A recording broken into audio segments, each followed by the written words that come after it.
Казаныбыз соңгы елларда фестивальләр үзәгенә әйләнеп бара. Алар арасында төрлесе бар. Киң, масштаблы, тирән тамырлы, әле яңа гына аяк басканнары, үз кыйбласын таба алмаганнары. Хөрмәтле тамашачылар, бүген без мәдәният дөньясында тапшыруында Кәрим Тинчурин исемендәге Милли драматургия фестивале, аның урыны, төре һәм максатлары турында сөйләшербез. Исәнмесез.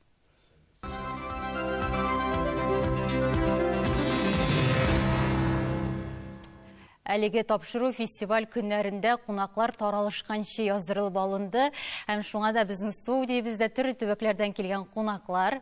Добрый день, исәнмесез. Шулай ук тәнкыйтьчеләр һәм оештыручылар. Сезне күрүебезгә бик шатбыз. Әйдәгез, сөйләшүебезне башлаганчы фестивальне тәшкил иткән кайбер спектакльләрнең мизгелләренә тукталып алыйк.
Кәрим Тинчурин геройларының сүзләре белән әйтсәк, чыннан да атна буе Тинчурин фестивалендә кәмит уйнадылар. Хөрмәтле тамашачылар, исегезгә төшерәбез, мәдәният дөньясында тапшыруының бүгенге чыгарылышы Кәрим Тинчурин исемендәге Милли драматургия фестиваленә багышлана. Менә атна буена сузылган фестиваль тамамланды. Сезнең фикерегезчә, аны уңышлы дип әйтеп буламы? Була. Ни дәрәҗәдә уңышлы узды? Миңа калса, bu festival бик уңышлы булды. Чөнки bütün спектакльләрнең профессиональ дәрәҗәсе югары да, әйеме? Шуңа күрә ул иң мөһим әйбер. Анасын беләсезме, төрле театрлар. Бик кызык бер әйбергә мин тукталдым. Алар бөтенесе диярлек. Бер елда дөньяга килгән. Труппалар. Труппалар, әйе. 31, 32, 33, 34, 35, 36 соңгы театр. Аларның иң өлкәне 18-нче елда, ул да булса Чуваш театры, ләкин ул Чуваш театры Казанда туган. Шуның белән бик кызыклы ул әйбер. Беләсезме, менә театр үзе сайлап алды бит ул спектакльләрне. Шуңа күрә сифаты бик әйбәт иде спектакльләрнең. Әлбәттә, һәрбер спектакльдә кайбер җитешмәгән җирләре бар, әлбәттә. Ләкин гомумән алганда, миңа калса, гомум картина шулайрак. Аларның сифаты бөтенесе кабатлап әйтәм, югары дәрәҗәдә, һәм миңа шуңа күрә анасын беләсезме, бик куанычлы әйбер, һәрбер спектакльдә шыгрым тулы халык. Шыгрым тулы. Фәнис әфәндегә даже әйткәнем бар, мәйтем, реклама бик күп булмады да, ничек шул кадәр халыкны җыя алдыгыз дип. Аннан соң менә фестивальнең менә бу бүләге искиткеч матур. Аннан соң аны күтәргәндә Бәллүр Кәрим һәм киләсе фестивальнең исемен дә Бәллүр Кәрим дип атарга дип fikir çıktı. Bu biraz gına uğursuzlarak kebek miyana kalsa. Ну, bilesme, Мәскәүдә бар бит хрустальный турандот. Неге бездә? Ул Турандот шул менә. Турандот ул башка герой исеме. Хрустальный Карим, анысы да бик матур исем. Аны уйларлар әле нитерләр. Ләкин гомумән алганда миңа калса, менә 91 елда башланып, аннан соң туктап турып, 2012 елны яңадан башланып, 7-нче фестиваль булды бу ел. Миңа калса, Тинчуринның фестивале, Тюркче исемендәге фестиваль, ул яшәргә тиеш. Әлбәттә. Фестивальнең уңышлы булуы турында ясаганда, ул үз максатларына ирештеме дигән сорауны куябыз. Нәкъ менә шушы яктан килеп караганда, максаты ни дисең аны? Үз максаты аннан игътибар дигән исеменә үк Кәрим Тинчурин исемендәге милли драматургия фестивале. Нәкъ менә безнең әлеге фестивальдә 8 спектакль ул төрле халыкларның, төрле милләтләрнең яшәү рәвеше чагылыш тапкан аларның иң матур репертуарлары тәкъдим ителгән иде. Фестиваль дип әйтсәң булды. Бу яктан караганда үз максатына иреште. Менә беләсезме, сезне хәзер тыңлыйм мин, ләкин һәр берегезгә ниндидер каршы сүз әйтәсем килә. Миндә журналист буларак минем үз фикерем бар, бит. Ләкин монда бу уңайдан мин инде алып баручы буларак бәлки дәшмәскә тиешмен, ләкин югары дәрәҗәдә үтте дигәндә, ни өчен миндә шик-шөбһәләр бар? Мәсәлән, бүгенге тапшыруга да читтән мәсәлән тәнкыйтьчеләр килмәделәр. Ни өчен? Чөнки алар фикеренчә фестивальнең дәрәҗәсе киресенчә менә бераз гына үзешчәнрәк дигән фикер яңгырады. Бәлки менә сезнең югары дәрәҗәдә дигәндә билгеләгәндә, бәлки менә нәкъ театрларның яшенә карап бәялисездер сез. Юк, әлбәттә юк. Кайсы тәнкыйтьче әйтте икән ул сүзне безнең? Бу журналистлар да менә килергә теләмүчеләр булды. Ягъни бар андый, шуңа бүгенге эфирда мин резонер сыйфатында булырмын бераз гына. Һәрбер фестиваль манда, һәрбер спектакльне куйганнан соң да ошаткан кешеләр була, ошатмаган кешеләр була. Без бит ул ягын карамыйбыз. Без карыйбыз менә үзебез куйган нәтиҗәләргә ирешә алдыкмы без? Менә әле генә әйтеп уздык, без аңа ирештек. Һәрбер килгән, менә Калмык театры, халык театры, алар беренче тапкыр килә әле монда. Ләкин шундый дәрәҗәдәге спектакль килгәннәр. Менә алар белән таныштык. Казаклар килде, алар үзләренекен күрсәттеләр. Һәм һәрбер спектакльдән соң безнең инде сөйләшү булды. Обсуждение булды, дип әйтик. Һәм ул вакытта да менә ул Мәскәү критиклары да бик югары сыйфатка ия спектакльләр диделәр. Әлбәттә, мондай гафу итегез, каршылыклы фикер буенча гүзәл әле мин беренче сездән генә ишеттем, атна буе эшләп. Аннары ни өчен дип әйткәндә спектакль шуннан да бик уңышлы булды. Ул беләсезме, ни өчен бу фестивальнең әйме, бу фестивальнең көчле лидерлары, менә Фәрис Наилуллы Мәшәгыйтов, Рәшит Муллагали улы Захидуллин һәм алар җитәкчелегендә көчле мобиль оештыру комитеты бар ия. Бу бер. Аннан фестиваль мәшһүр бөек драматург, рәнҗетелгән тормышта кимсетелгән шәхеснең исемен йөртә, Кәрим Тинчурин исемен йөртә. Бу үзе. Аннан без фестивальгә ел буе ныклап әзерләндек. Һәрбер детале менә Фәрис Наилович алдарга йөреп бирми, һәрбер детале ныклап уйланды. Аннан фестивальнең уңышын кем әйтә? Иң беренче тамашачылар. Чөнки фестиваль нәрсә өчен эшләнә? Ул тамашачылар өчен эшләнә. Һәрчә юк, коллективлар. Шамил әфәнде, ләкин тамашачыларның да төрлесе була. Төп максат тамашачы өчен. Менә Илтарис Хакимов әйтеп китте. Һәр көнне тамаша заллары тулы булды. Читтән 1000 чакрым килгән безнең катнашучыларыбыз рухланып, канатланып, кишле алкышларга күмелеп киттеләр. Икенчедән, иң куанычлысы тамашачылар арасында иң куанычлысы яшьләр бик күбие. Бу нәрсә дигән сүз? Виртуаль ясалма дөньядан театр төре дөньяга бик күп яшьләрне үзенә тартты. Менә дөрес, шуннан да без махсус рекламалар биреп җитмәдек. Тамашачы ишетеп шушы фестивальнең. Бу үзе үк фестивальнең уңышлы, кирәкле, дәрәҗәле икәнен. Әлбәттә, без фестивальгә каршы түгел, сез дөрес аңлагыз. Теге тамашачының йөрүдә гомумән театр процессы кайный дигән сүз. Бу бик яхшы әйбер. Әйдәгез әле читтән дә фикерне тыңлап узыйк. Менә безнең чыннан да Калмык Республикасының кунагыбыз бар. Борис әфәнде Манджиев. Здравствуйте, меня русская мөрәҗәгать итәргә тиешмен, чөнки ул татар телен аңламый. Вы первый раз участник фестиваля. В Казани. Да, в Казани. И чем порадовал вас и вашего коллектива, вашу труппу этот фестиваль? Может, что разочаровало? Я думаю, что это огромное событие. театральной жизни России. Почему говорю? Потому что вопросы национальной драматургии, они никак не решаются. Это это удел регионов. А сейчас фестиваль, имея уже международный статус, поднимает вопрос. Я знаю, что в Российской Федерации, сейчас мне возразят театральные критики Москвы, Петербурга, что у нас уйма, тысячи пьес. Но для нас, для Национального театра, эти пьесы ничто. Даже переведи их, адаптируй, все равно там этого духа нету.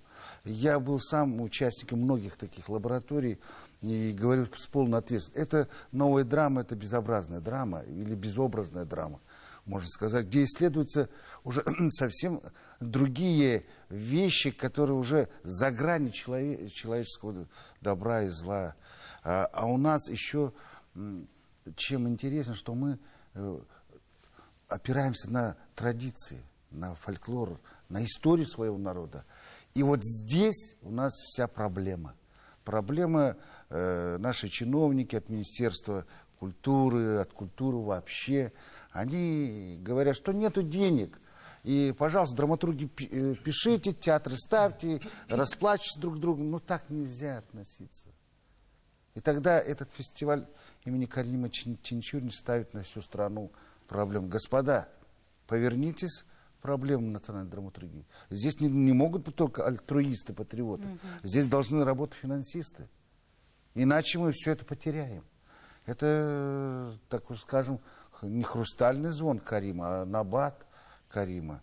И мне кажется, сейчас за круглым столом, смотря все спектакли, я лично, мои коллеги пришли, надо вопрос ставить очень сильно ребром. Понимаете? Здесь должны просто мы сказать о том, что завтра, если не мы, завтра уйдет наше поколение, и все, кончится на этом. И мы будем ставить о геях, о других там, о стриптизах. Вот это будет такой вот некий театр безликий. Но сегодня еще не все потеряно. И посмотрев ряд спектаклей и татарских театров, которые приехали из Караганды, из Хакасии, это говорит о том, что у нас еще есть. И я очень хочу, чтобы этот фестиваль разросся именно в разрезе режиссура и драматургии. Если вот на этом фестивале как бы мало драматургов, наверное, сейчас поменяет формат. Да? Я думаю, что уже формат, точнее адресно. Может быть, сюда Союз театральных деятелей России уже подключается, я так понял, со своими финансами. Давайте Министерство культуры Российской Федерации разбудим. Не может же один Татарстан нести на себе все это за всю Россию. Понимаете? И слава Богу, что Казань приняла этот фестиваль.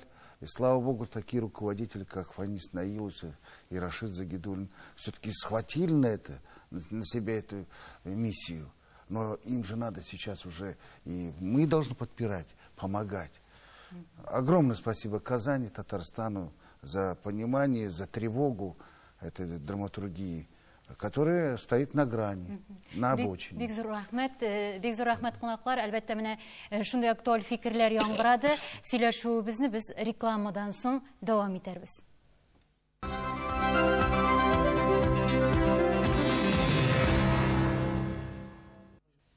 Театр ул шундый өлкә, анда һәр вакыт имтихан биреп тору зарурды.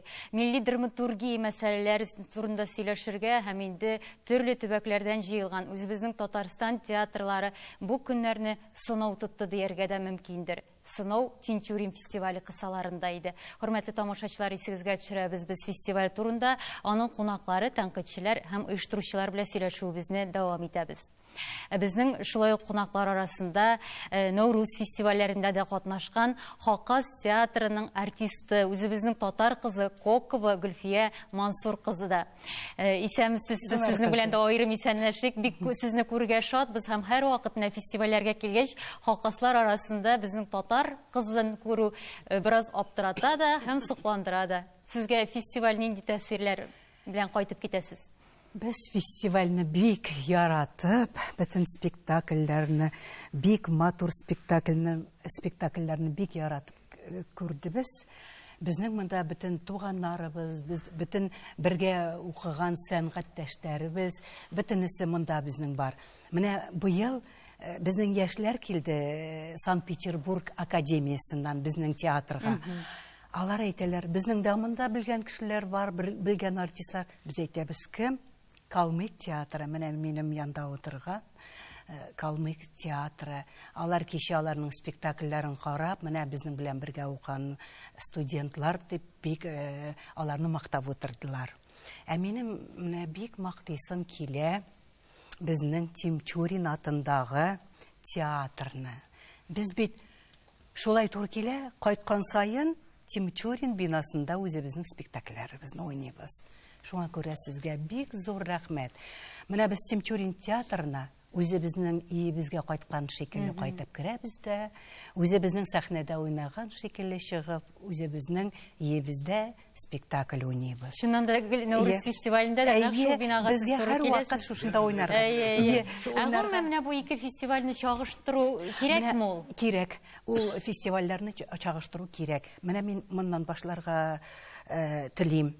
Безнең театрда булай диләр. Менә 1 елдан, ярты елдан тагын фестиваль җитеп килә. Әйдә, фестиваль спектакле чыгарыйк, фестиваль спектакле куйыйк. Ә без менә шул инде Мәскәүдә, Ленинградта укыган картлар дип әйтик инде без әйтәбез. Спектакльне куябыз да фестивальгә алып барабыз. Ә безнең тамашачылар нәрсә карый? Алар аны аңлый алмыйлар диләр. Аларга ул кирәкми. Алай булырга тиеш түгел. Менә шуңа күрә без бит авылларда да җирибез, районнарда да җирибез. Аннан без бит милли театр, үзебезнең телебездә милли хакас театрында эшлибез. Шуңа күрә менә бу бөтен күргән спектакльләрне мин шундый кызык иттереп күрдем. И үзебезгә без бөтенебез менә карап утырып, безнең режиссерыбыз безнең белән ул әйтә, менә ди, үзебезгә кирәкле якларын алдык. Ул әйтә, карагыз әле ди. Бөтенесе нинди бөтен театрларда матур иттереп җырлыйлар. Мин әйтәм, без дә җырлыйбыз. Ә нишләп соң спектакльдә җырламыйбыз? Менә шул ягы берәр җырлый торган шул музыкальный ди спектакль куярга кирәк. Андый драматургия бармы? Андый драматургия бар, зәңгәршәл. Зәңгәршәл. Ул бик яхшы булыр иде. Андый драматургия бар. Хакас телендә зәңгәршәл. Бәлки инде бу елга Нәүрүзгә, бәлки инде тагын 2 елдан соң Тинчурин фестиваленә килсәгез. Менә инде кунакларның фикерләрен дә ишеттек. Тапшыруыбызны без беләсезме нәрсәдән соң дәвам итәрбез. Фестиваль барышында без шулай ук кунаклар белән, театр әһелләре белән сөйләштек. Әйдәгез аларга да сүз бирик, аларны да тыңлыйк, аннан инде тапшыруыбызны дәвам итәрбез.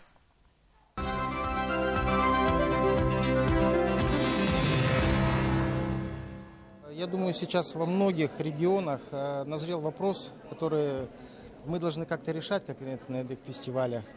И здесь мы как раз для того, чтобы, наверное, поделиться своими проблемами по национальной драматургии, рассказать, как дела в других регионах обстоят именно по драматургии, ну и услышать какие-то советы, может даже поспорить о чем-то, поделиться своим опытом. Ну и вот, конечно, пообщаться с нашими коллегами. Мин айрыша шундай бүген дулкынланам, чөнки беренче тапкыр бу дөньяви характерда дөнья мәйданына чыккан икән. Билгеле Татарстан баш каласы, Татарстан Казаныбыз Төрки дөнья мәдәни баш каласы буларак шул кадәр милләтләрне каршылаган икән. Моннан да зур сөенеч юк кебек тоела миңа. Әлеге фестивальнең нәкъ менә Кәрим Тинчуринның шәхес культы корбаннарына куелган һәйкәл чарасыннан башланып китүе һәм әлеге шәхеснең менә шушылай фестиваль кысаларында зур киң яңгыраш алып бүгенге көндә үтүе әлбәттә куанычлы, мактанычлы хәл. Чөнки Кәрим Тинчуринның аның әсәрләренә күз салсаң, ул шул заман структурасына үзенең яраклашырга тырышкан калыбында да нәкъ менә милли мәдәниятне һәм шулай ук ислам тематикасын үтемле итеп бүгенге көндә дә яңгыраш табарлык иттереп чагылдыра алу, ул бик сирәк драматургларда гына күренә. Әлбәттә инде бу фестиваль үзенең кысаларын киңәйтүе куанычлы хәл булса, ләкин аның нәкъ менә шушы татар театрлары Гомумән Татарстанда булган театрларга һәм шулай ук башка төбәкләрдә эшләүче нәкъ менә татар театрларына йөз тотып, аларны чакырырга кирәк. Ә монда күбрәк басым ясалган инде шул халыкара конкурс буларак. Ләкин безгә онытмаска кирәк, шушы татар театры милли изм булдырып торучы башка төбәкләрдә эшләүче, шул ук Татарстан булсын, шул ук Башкортстанда булсын, бик күп татар театрларыбыз бар. Һәм аларны беренче чиратта бүгенге көндә мин мәсәлән шушы сәхнәдән күрергә бик сөенер идем. Тинчурин исемендәге фестиваль бер заман бераз онытылып торды, ул яңарды. Менә хәзер Тинчурин театры аны яңартты. Рәхмәт аларга, минемчә бу кирәк. Фестивальләр, алар очрашулар, алар күрешүләр, алар барыбер дә аларның һәрберсенең үзенең йөзе була. Мәсәлән, быел бу фестиваль безгә республикабыздагы театрлар белән генә түгел, тагын башка спектакльләр, башка театрлар белән очрашу мөмкинлеген дә бирде.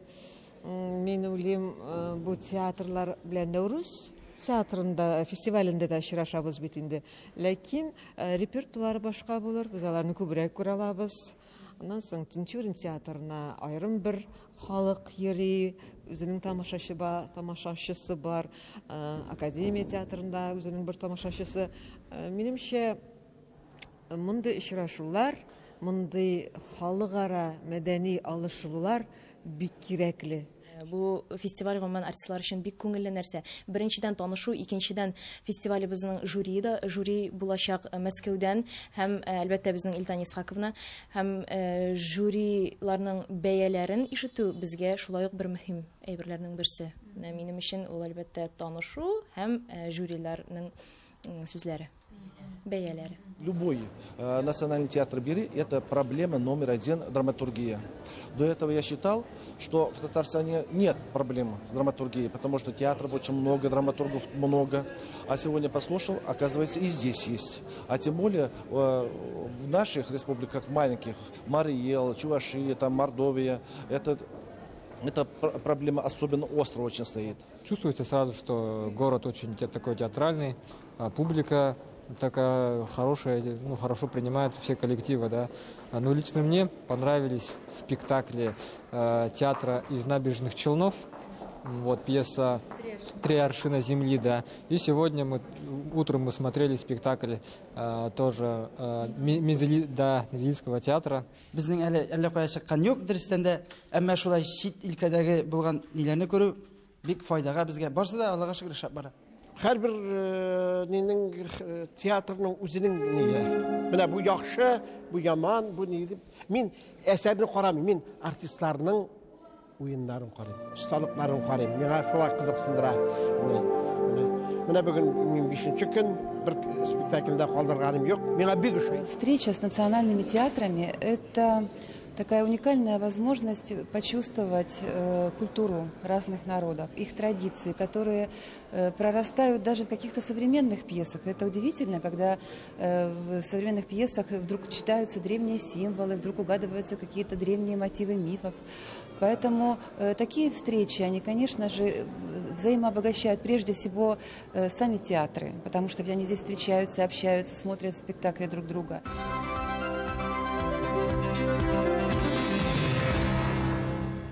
7-нче Тинчурин фестивале турында әнә шундый фикерләр. Хөрмәтле тамашачылар, исегезгә төшерәбез. Без нәкъ менә әлеге фестиваль һәм аның максатлары, урыны һәм төре турында сөйләшүбезне дәвам итәбез. Менә безнең фикерләр арасында Фәнис Җиһанша, Камал театры артисты, нәкъ менә 91 елда башланып киткәндә ул татар театрлары җыйыны буларак оештырылган иде. Һәм инде бу фестивальдә татар театрларының аз булуы өчен бурчы булып сөйләде. Фаил әфәнде, менә сезнеңчә бу уңайякмы, әллә инде халыкарага әйләнү фестивальне киресенчә үстерәме? Минемчә бик уңышлы аның менә бу юнәлешне алуы хәзер халыкара театр фестиваленә әйләнүе. Без әйтә алмыйбыз, 3 театр катнашты. Димәк, без рәхәтләнеп әйтә алабыз. Татар театрларына мөмкин кадәр урын бирелде. Әгәр дә сезне чакырмаган булсалар, чакырмаган булсалар нишләтәсең инде? Икенче юлы чакырырлар иде. Без лайыклы булгачрак чакырырлар иде. Театр үзенә күрә безгә биеклек куя, таләпләр куя. Демәк, аның бит милли драматургияда да репертуары булу кирәк булган. Безнең фестивальнең исеме дә шул бит милли драматургия. Демәк, максат куелган милли драматургиягә йөз тотылган. Аны үстереп җибәрергә, халык арасына чыгарга, бер-берен белән танышырга, театрларның башка милли драматургияның халәтен, торышын бүгенге көндә. Һәм инде бер-беренә карап, әлбәттә, моның нәтиҗәләре булачак. Һәрбер театрда да. Безнең милли драматургиягә ул үсеш мөмкинлеген күрсәтә, киләчәген иртәгәсенә таләп куя. Менә бик күпләр әле монда бар фикерләрдә кереп бетмәде. Читтән килгән кунаклар да шулай ук үзебезнекеләр дә нәкъ менә Ишаршин җирне Чаллы театрының Аяз Гыйләҗев әсәре буенча куелган һәм Мизәлә театрының елый карадык диделәр. Дамир Самирханов сәхнәләштергән Тилмереп дуга көткәннәр спектаклен атадылар. Милли драматургия дибез. Фәнис Наилевич, менә 2 ел элек сөйләшкәндә, гомумән фестивальнең исеме Кәрим Тинчурин исемендәге милли классик драматургия фестивале иде. Быел классик сүзе сызылган. Бу ни өчен? Бу чыннан да шулай, классик сүзен сыздык. Бу килгән театрларга үзләренең хәзерге вакытта язылган, милли телдә язган, хәзерге язучыларның әсәрләрендә куярга мөмкинлек бирә. Демәк, киңәя. Киңәя, арасында киңәя. Менә тагы бер тапкыр әйтеп узыйк. Монда бер аерым халыкның гына милли драматургиясе түгел, монда безнең Россиябызда, чит илләрдә яшәгән башка халыкларның һәрберсе үзенең милли драматургиясын күрсәтә. Шуңа күрә бик кирәк әйбер. Монда нинди проблемалар бар аларда? Аларның драматургиясендә нинди проблемалар бар? Шуларны карап һәм бергә түгәрәк өстәл артында без шушы проблемаларны шишәргә юллар эзлибез. Ничегрәк итеп, менә Борис әфәнде бик яхшы фикер әйтте, дөрес фикер әйтте. Икенче елларга без бу фестивальне тагы да зурайтып, драматурглар белән һәм режиссерларның шушында үзебездә фестиваль барышында көндез белән лабораториясында үткәргә дип уйлап торабыз. Тагын бер сорау, менә татар театрлары ни өчен нәкъ менә Мизәлә һәм Чаллы театры гына катнаша? Дөресен генә әйткәндә, безгә заявкалар дип әйтик, бик күп җирдән җибәрделәр, 35тән артык заявка булды. Спектакльләрне карап чыкканнан соң, менә бик күп шушы 8 театр гына алынды. Рус театры да бар иде, безнең Качалов театры булырга тиешле, ләкин алар гастрольгә китү сәбәпле монда килә алмадылар. Аларның башта ук билгеләп куелган гастрольләре булган. Шуңа күрә алар монда килә алмадылар. Сайлап алынган әсәрләр иде бу. Сайлап алынган әсәрләр. Казакстаннан гына да нихәтле театрлар. Казакстаннан гына да 4 театр заявка җибәрде. Менә бая гүзәл әйттегез, чакыру дип. Чакыру бит ганча бит әле әввәл гаризалар кабул ителде. Менә кайсы театрлардан гаризалар булды, шулар арасыннан кабул ителде. Бу бердән. Икенчедән, берничә үзебезнең татар театрларын кимсәтү юк. Менә үзегез әйттегез, Нәүрүз театр фестивале дисез. Биредә бит бөтен татар театрлары җыела.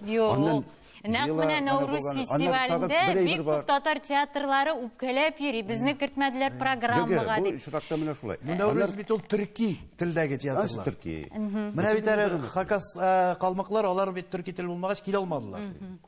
Ә безнекендә килә алар. Милли драматургия. Аннан бит әле гүзәл тагы бер ягы бар. Менә безнең үзебезнең, менә Кәрим Тинчурин әйме, юкка гына әйтмәйбез бит. Фестиваль Кәрим Тинчурин исемен йөртте. Һәм ул башланыш менә телгә алындылар. Аның тарихта беренче тапкыр каберен зиярат кылу, ул күмелгән урын зиярат кылу белән башланды. Бу үзүк менә быелгы фестивальнең ниндидер бер яңалыгын, аның ниндидер бер менә күтәренке рухлы икәнен ассызыклый. Бу бердән, икенчедән күп төбәкләрдән милли театрлар килде әйме. Бу беренчедән менә Казан битендә спорт һәм мәдәният башкаласы әйме. Менә шушындагы тамашачыларыбыз әйме. Шушы төрле милли халыкларның менталитетын, аларның халкын күрде, әсәрен күрде. Һәм шул очракта шул иҗат коллективлары бийек үзебезнең, бийек әдибебезнең исемен, аның иҗатын үзләре белән алып киттеләр. Кәрим Тинчурин исеме таралды дөньяга. Һәм алар аны белә. Киләчәктә менә бу тагы аның әсәрләре бәлки менә бит әле әйтеп тора, Зәңгәршәлне бәлки куярбыз диләр. Менә бит ничек Кәрим Тинчуринның исемен дөньяга чыгар, менә фестивальне тагын бер максаты. Хакаслар Ишаршин җир драмасы белән бик кызыксынганнар дип ишеттем. Менә алмашу бара. Аннан соң бит әле менә бу Татарстаннан безнең менә бу Минзәлә белән Чаллы театрын. Мизәлә дигәндә, мизәләләргә сез бирик инде. Хәзер бирәбез. Бер генә сүз әйтеп узам. Минзәлә белән Чаллы театрын сайлап алуыбыз бит дөрес булган. Чөнки тамашачы да аларны бик яхшы кабул итте бит. Ялгышы булмаган, аларны сайлау безнең яктан дөрес булган булып чыга. Чуваш театрының бір артисты шул кадәр еладым дейді. Тагын бір күренеш булса, тагын җылатса, мин хәзер аңымны югалтам дип утырдым ди. Роберт әфәнде, менә Минзәлә театрында чыннан да кызыклы әсәрләр, соңгы вакыт кызыклы спектакльләр куела. Сез менә бу Тинчурин фестивалендә үзегез өчен нинди ачышлар белән кайтып китәсез? Миңа гомумән Тинчурин фестивален яңадан кайтару мин инде берничә тапкыр әйтәм, менә 3нче елда булды, без актив катнаштык. Аларга шу театр коллективына бик зур рәхмәт. Тагы бер тапкыр әйтәм, безнең милләткә әле 2 генә фестиваль җитми. Фестивальләр күп булсын иде. Аннан соң фестивальнең оештыру максаты, аның географиясы киңәю, статусын күтәрү безгә бик шады. Бүтән мөмкинлекләр тудырылган. Күндезге 11-дә Тинчурин театры бүгенге сентябрь айында шыплап тутырылган икән. Бу театрның хезмәте һәм миңа бик шады безнең спектакльгә менә тапкыр кабатлады, чынлап та халык җылап карады. Минем янда Хакас кызы белән Калмык кызы утырдылар. Башыннан да гына хәтле җылап утырдылар. Алдагы апалар, арттагы апалар. Җылау бит спектакльне кабул итте дигән сүз. Спектакльдә 2 генә әйбер була. Или халык көлә, яки җылый. Шуның уртасында булган инде ул шамаска булды. Менә шундый оештыру ягына бик әйбәт булды. Бу театр яшәсен иде, географияда киңәйде. Башка милләт вәкилләре килү безнең өчен зур шатлык. Республикаларда яшәүче башка халыкларның да менә шундый фестивальләрдә катнашасылары килә. Борис сүзе булсын, башкаларның сүзләрен кабатларга мөмкин. Аларның да үзләрен күрсәтәселәре килә. Әгәр дә Хакасиядә, яисә Калмыкиядә үзләренең театрлары азрак сонда булып, алар үз эшләрендә генә кайнылар икән, ул тардаклыкта калу. Һәм икенчесе менә монда басым ясап әйтелгән фикер, менә сез гүзәл башта ук куйган соравыгыз хәтерезәме? Тамашачыларның кайберләре әлеге фестивальне каршылыклы каршы алды дигез. Ул кирәкме, юкмы дигән сүз түгел. Менә сез хәзер һаман әйтәсез кирәк. Без бер кеше дә аны кирәкми дип, ләкин сыйфаты турында гына сүз бар. Нәкъ сыйфатына кайтып калган вакытта игътибар итегез. Менә бүгенге көндә яңгыраган фикер, әлеге милли республикадан килгән театрларның әсәрләрен, спектакльләрен карау, мин Хакас халкының яшәү рәвеше, менталитеты аның пьесаларында, калмыкларның яшәү рәвеше пьесаларында, мин әлеге халыкның яшәү рәвешен, аларның кем булуларын, аларның өмет хыялларын күрдем. Мин үземне татар кешесе, алар белән байыттым. Моны һәрбер тамашачы әйтәчәк. Ләкин ул менә традициялар, чыннан да гореф-гадәтләр бер нәрсә, менә драматургик законнар, сәхнә законнары, гомумән башка критерийлар да бар бит. Бәяләүне сүз нәкъ шул турыда бара иде. Чыннан да чуашлар, һәм казаклар, һәм башкортлар бик күпләр булды бу фестивальдә. Без тапшыруыбыз барышында кайбер үзекләргә дә тукталып узыйк. Нәкъ менә вакыт Константин Иванов исемендәге Чуаш драма театрының спектакльне бер үзеккә вакыт җиткәндер.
Тормыштан язылған, шоңа көрі біз анда қарап отырдық, әйтіршіне біздің күршілер білән, ейлер білән, тере ортақ кішілер білән болған қаллар кебек. Шуваш артистлары олар ғымымен халыкчан куялар. Аларның үзенчәлекләре шул уйнау роль стиленең югарылыгында бик ошады. Уйлар әйбәт. Содержаниесе әйбәт. Хәзерге менә көнгә акча кешенең җөрәген, теләкләрен, бөтен нәрсән алыштыра каплый да. Анасы байган ишетеп, хатыннан алар килеп 7 ел буе килмәгән кешеләр әнисеннән акча сорыйлар да. Мин вообще очень тяжело это переношу.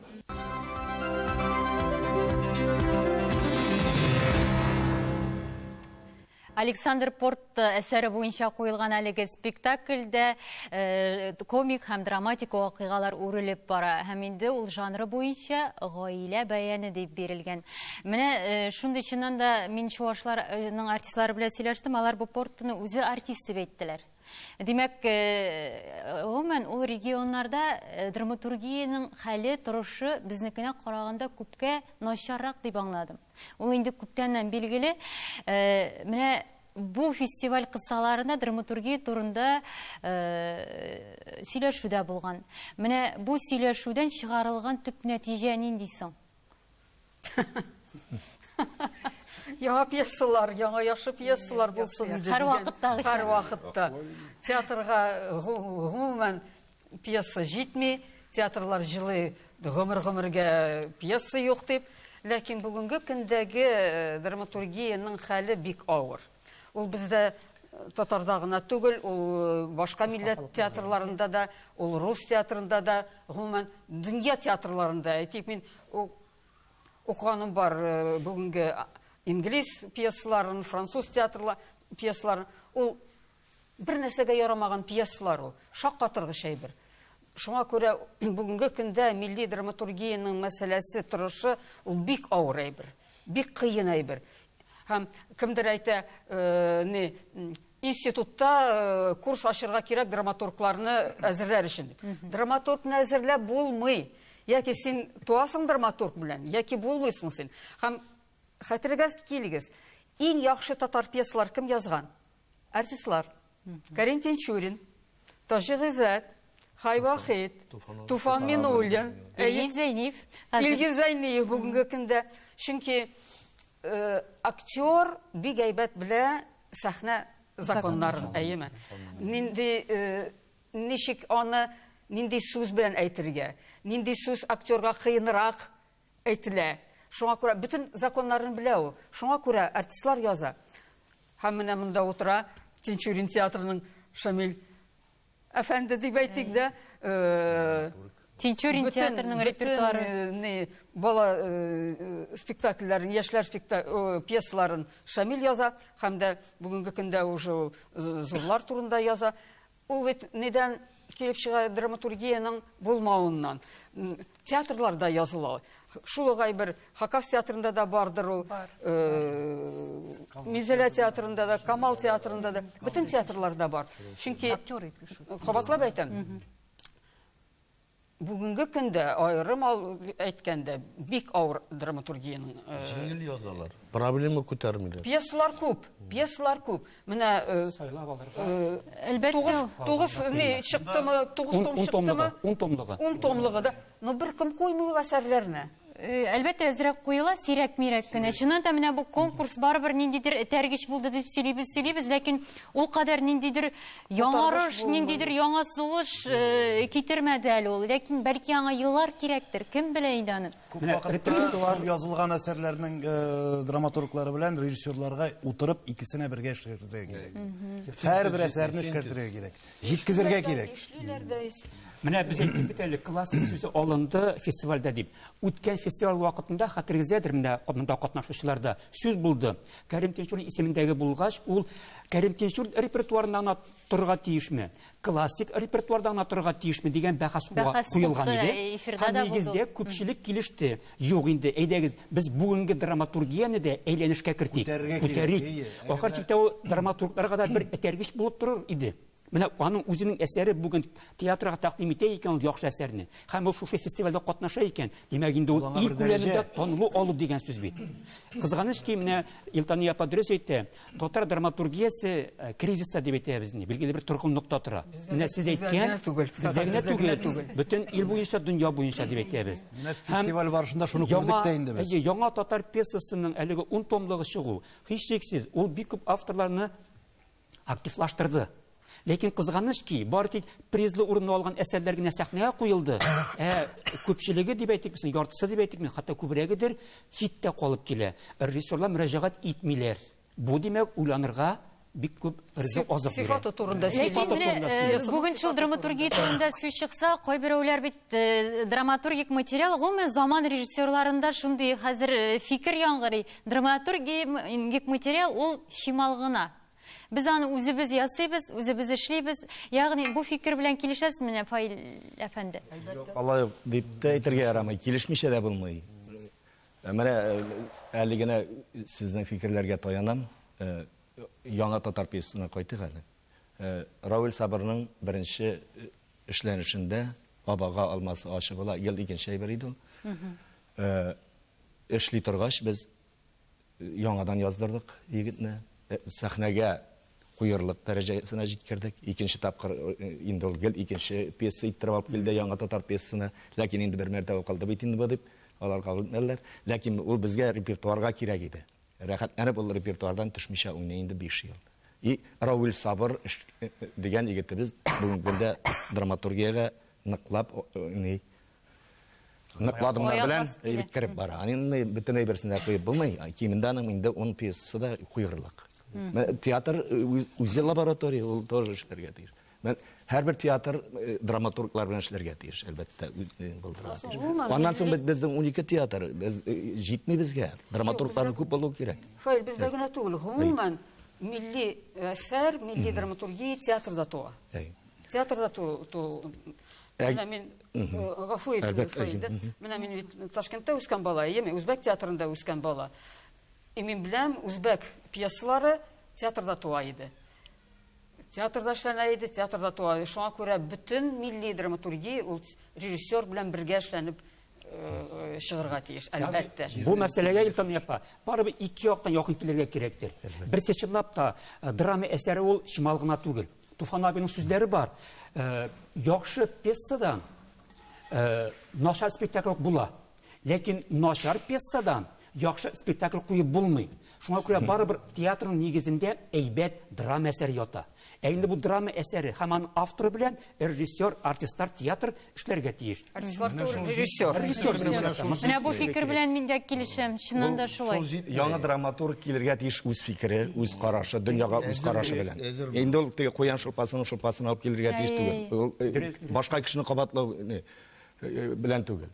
Кайбер чагында яңа авторлар килә, әмма дә ләкин инде татар драматургиясе бит ниндидер югарылыкта. Әгәр дә ул бик не икән, аңа әйтәсең, әйдә таләпләр куясың. Драматургия бүгенге көндә инде бу булай гына була алмый.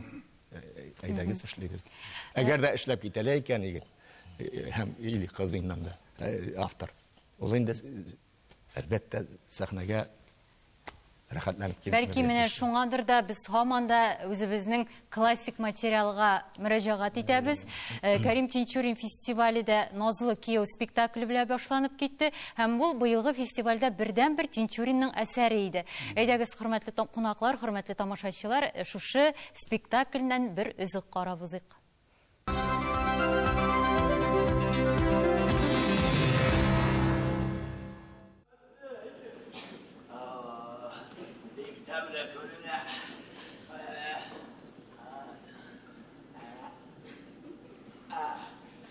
Şaşarmın Ali.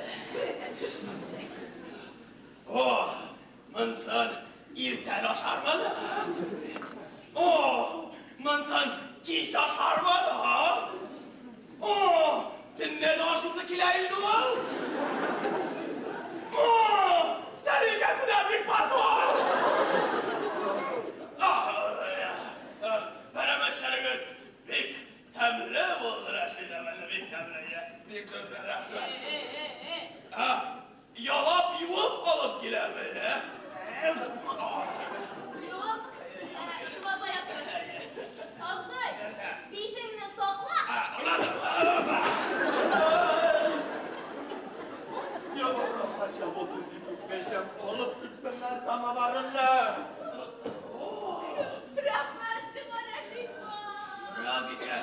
Yakçaklara başka vermediler ha.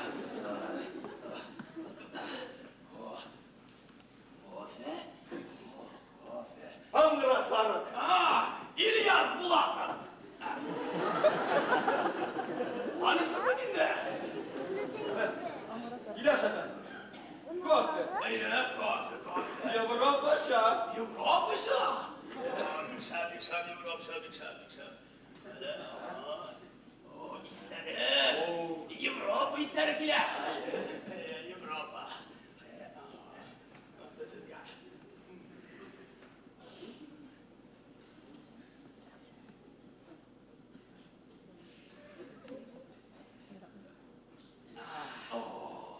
Европа şah. Biz uzibir şah.